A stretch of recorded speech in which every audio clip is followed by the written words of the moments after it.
Good morning, friends. I'm so glad you could be with me today as we continue our study in 1 Peter in the midst of our Unfolding the Word series. Yesterday we began looking in the second chapter at verse 18. Let me read it to you again. Servants, be subject to your masters with all respect, not only to the good and gentle, but also to the unjust. We, in this portion of 1 Peter, as you remember, have been looking at a number of contrasts that God intends to exist between the behavior of his children and the behavior of the culture that surrounds them. Ways in which his aliens, his exiles, his scattered ones, which you and I are, help to give effective witness to the truth of the gospel. Yesterday we were looking at this particular verse and examining now the contrast that's meant to exist by how we respond to those who employ us.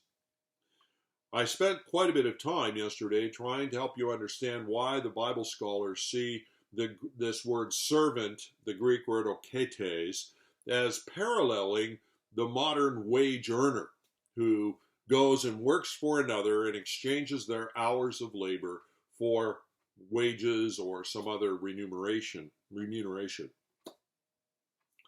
God tells us in this verse that the great contrast, the light and the darkness, is meant to emerge by responding to those who are employing us despite their treatment rather than because of their treatment. And as you remember, this verse, and I talked about it a bit yesterday, underscores for us this reality. Not all bosses in the midst of this world treat us fairly. Not all bosses are good. Not all bosses are gentle. How do we respond in the face of one who is not good and gentle and is certainly unjust in the way they are dealing with us? Now, once again, understand this is not a uniquely Christian issue, because part of the light emerges because the unsaved around us are receiving the same sort of treatment from the boss, a boss who is not good or gentle with them and certainly unjust with them. So you follow, we're in the midst of a generalized injustice. How do we respond to it in the context of the workplace? The first and foremost principle, of course, in this verse is this: our submission to the authority. Our submission to the master, in this sense, the one who is over the household, over the business, is not conditioned by their actions. We need to be realistic about this point as believers. Here's the truth.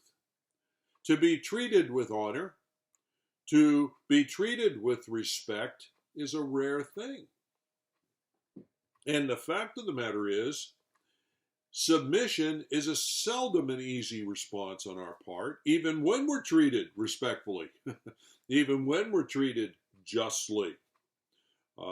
It doesn't matter whether we're talking about the workplace, or we're talking about the home, or we're talking about the church, or we're talking about the broader society.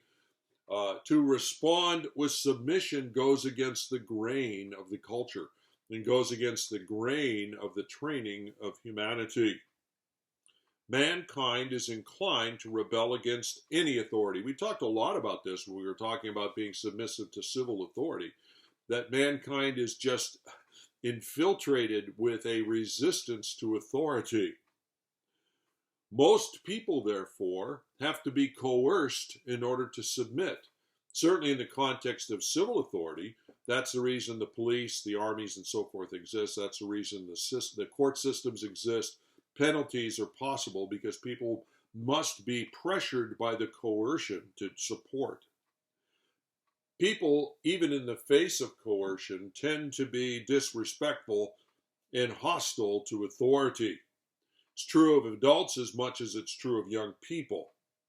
And so, therefore, you see the genius of God's command to us here, where he says, listen, I want there to be an alien contrast right at this point, where you submit to the authority for the Lord's sake.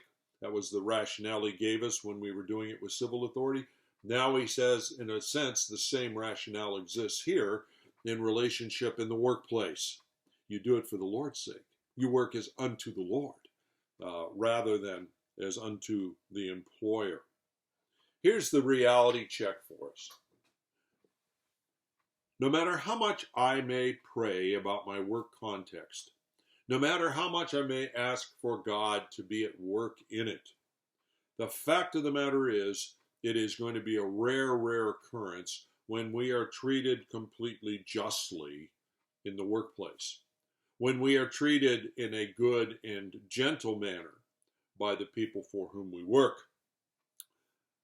Not all bosses, not all those placed in authority over us in the workplace are good and gentle.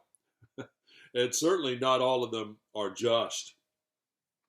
Unjust authority simply highlights and intensifies the issue for us. I want to look at this word unjust here because clearly verse 18 builds around it. What is unjust? It comes from the Greek word skolios, which literally means to be bent, to be crooked. By the way, in the English language, we get the word scoliosis from that, which is a description of a health problem where somebody has a twisted spine. And there's various degrees of severity of scoliosis. But you can see why that term was coined, because it comes out of that Greek term, skolios. Here's the point. That word is a very graphic word. God is saying to us, understand, go into it with an open eyes and realism. Understand that some of your bosses are going to be twisted in the way they deal with you. What a note of realism. I'm so thankful the Scripture is realistic. It doesn't present some fantasy world to us. It presents the world as it is. And then God says, I know it's this way. Here's how I want you to live within it. Here's where my grace will be sufficient for you.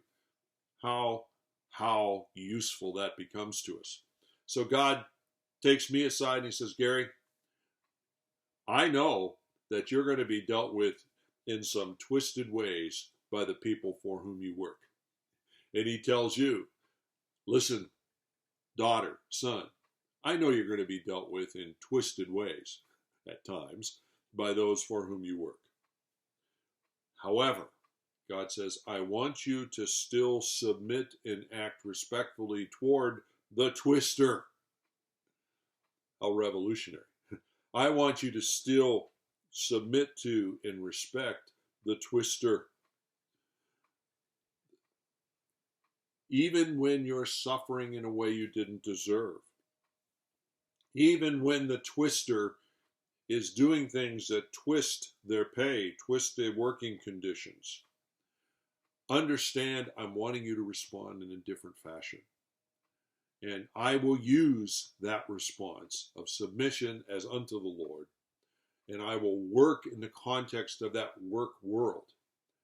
And I will use the circumstance. I use the twisted things. Does that mean the boss will become a believer? Not necessarily. But you're not living in a vacuum either. And there are many people watching the responses of your life. I was thinking of James chapter 5, verse 4. Listen to these verses. Behold, the wages of the laborers who mowed your fields, which you kept back by fraud, are crying out against you. And the cries of the harvesters have reached the ears of the Lord of hosts. You've lived in the earth in luxury and in self-indulgence.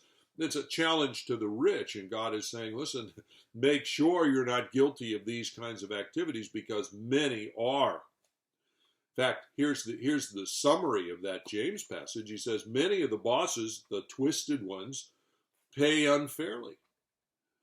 Many of the bosses keep back your pay. I was doing some consulting work for a major organization, a major corporation, and there was a time delay of the better part of a year between the time the work was done and the time they finally gave the money for it. So sometimes people hold back the pay for what you're doing. Sometimes they're even fraudulent, cheating you. Sometimes they're exploitative. They're using you. And then they're exploiting you and taking what you're giving them in terms of the value of your labor. And they're living in luxury at your expense as a result of it. I mean, God's so practical here. He says all these things are possible. All these things exist. But even in the face of them, I want you responding in a way that is characteristic of submission and honor. Servants, be subject to your masters with all respect, and not only to the good and gentle, but also to the unjust, the twisted ones.